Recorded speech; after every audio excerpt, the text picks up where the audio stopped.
Mauritius, small island in the Indian Ocean, situated off the eastern coast of Madagascar.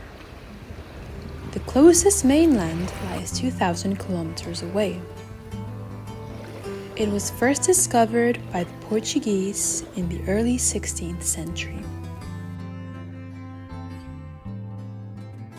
Typically known for its stunning beaches and crystal clear waters, this little island has also become a haven for the species that managed to colonize it. Like many islands, Mauritius is home to a lot of endemic species. These are species that are found nowhere else in the world.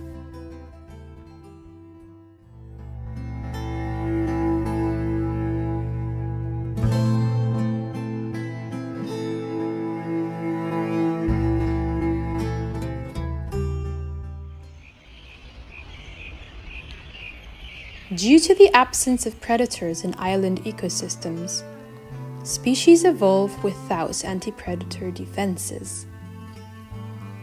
It is for this exact reason that the dodo bird, a large, colorful, flightless pigeon, sadly became extinct in the late 17th century. Sailors took advantage of the bird's friendliness as a source of food. Then, animals introduced to the island, including cats and dogs, resulted in a drastic decline and eventual extinction of the dodo bird, which has now become the national animal of Mauritius. A smaller and less colorful relative of the dodo can be found on the island today, the pink pigeon.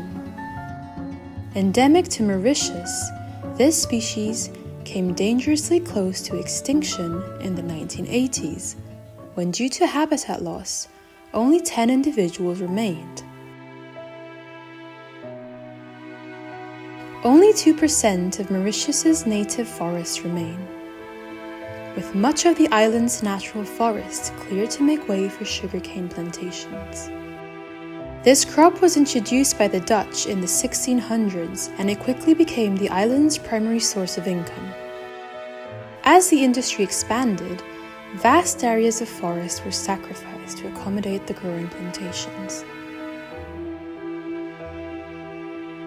While tea plantations are also present, they are typically found at higher altitudes, where the cooler, more humid conditions are less suited to sugarcane,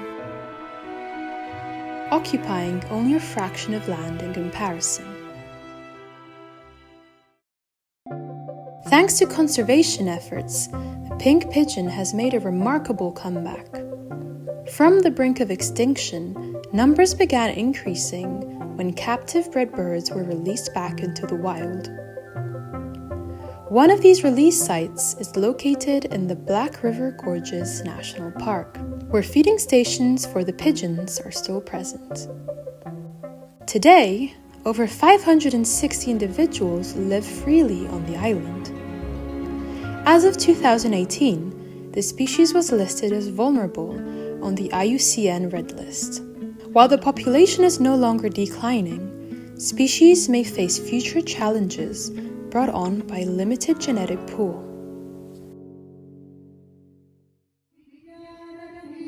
With human colonization came the introduction of non-native species, including a variety of new bird species that began to thrive in this unique ecosystem. One of these is the village weaver. Originating from the main continent, these birds are now the island's most intriguing architects. These vibrant yellow birds have mastered the skill of nest building, producing intricately weaved structures using only twigs and leaves, as well as a lot of patience. Males often gather in one area, where they build multiple nests, because, as they say, practice makes perfect. Males compete fiercely for the best materials, with some even fighting over stolen twigs. The red-whiskered bulbul, native to Asia, is now a common sight here on the island, as is the red fody, native to Madagascar. The males show off their striking red plumage during the breeding season, making them hard to miss. In contrast, the endemic Mauritian fody is now very rare. Other endemic birds include the echo parakeet, the only extant parrot in the Mascarene Islands, and the Mauritius white-eye, a small bird typically found at higher altitudes. Birds are not the only animals that soar here. As the sun sets, the Mauritian flying fox takes to the air.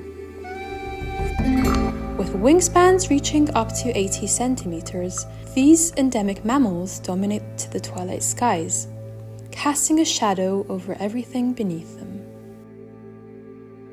Many mammals now roam the island, including the long-tailed macaques. These were likely introduced by sailors who once kept them as pets. With no natural predators, the macaques settled in easily, but their presence had a significant impact on the island's ecosystem. Over time, they became predators themselves, preying on native species. By the end of the 20th century, however, the macaque's future took a dark turn.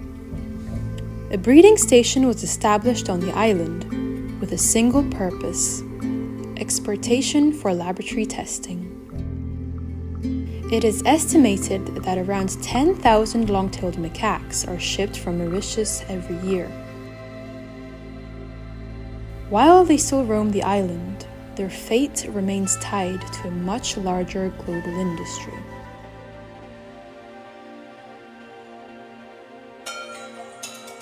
Non-native species do not always spell bad news. Located just off the coast of Mauritius, Île aux Aigrettes is a small protected island that plays a vital role in the country's conservation efforts. In the 1990s, Aldabra giant tortoises were deliberately introduced here from the Seychelles in an attempt to help fill the ecological role once occupied by the native Mauritian tortoises, which had long since gone extinct. On Île aux Aigrettes, many endemic species, including the Mauritian fody, the Mauritian day gecko, and the pink pigeon, now thrive in an ecosystem carefully restored to resemble the island before colonization.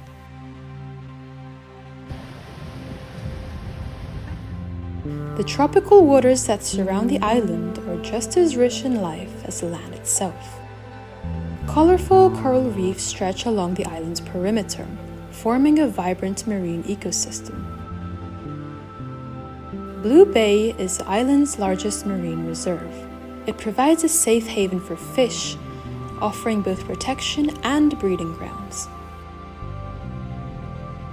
The shy, critically endangered hawksbill turtle is often seen here, grazing on seagrass. Sadly, it has become increasingly common to see bleached corals here. Bleaching occurs when the corals are stressed by environmental factors, often leading to their death. The primary causes of this stress are rising sea temperatures and water pollution. However, there is hope. Conservation efforts are already underway in Mauritius to restore these vital ecosystems. The echoes of the dodo, they remind us of the fragility of endemic species. We have seen that Mauritius now provides a home to both native and non-native species. Some of these introduced species have had minimal impact on the environment, while others have contributed to the decline and even the extinction of endemic species.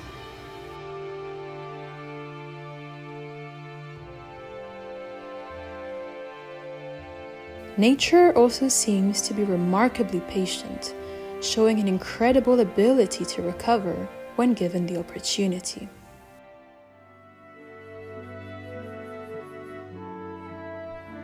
The island's conservation achievements, including the recovery of the pink pigeon and the introduction of the Aldabra giant tortoises, stand as a testament to what is possible when conservation efforts are supported and sustained. I hope this serves as a reminder that saving species, whether here on this island or across the globe, is not an impossible task. With commitment, collaboration, and action, we can make a difference in preserving the world's biodiversity for future generations. The fight to save endangered species is far from over, and though the challenges remain great, we must continue pushing forward, because every species saved is a victory.